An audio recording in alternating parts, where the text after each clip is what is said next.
So ayan, nandito nga tayo ngayon sa World Trade Center sa Pasay at kung saan dito ginanap yung World King Fall Expo ngayong buwan, January 17, 18, 19 at 2025. So first day ito, January 17.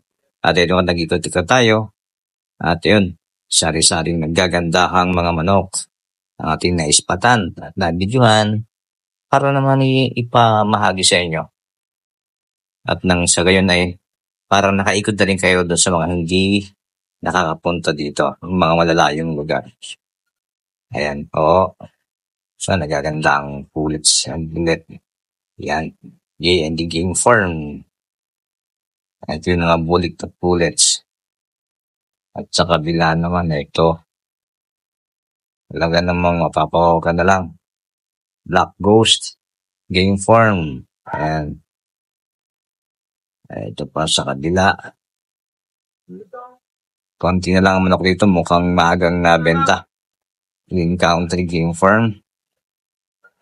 So, ito ang kanilang mga manok. Ito, magwawapuhan. May bulik. May gray. Ayan. Ito yung pinaka-paborito kong kulay at napakagandang manok. Super sa gwapo. Kailan kaya magkakaroon ng ganito? Talaga naman.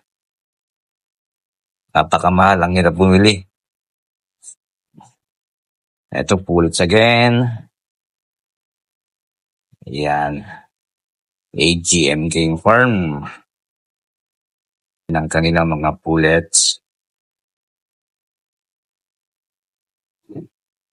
Tingin-tingin lang muna tayo mga boss. Gilmore, 20K. Bluewood Stag. Ayan, so yan muna.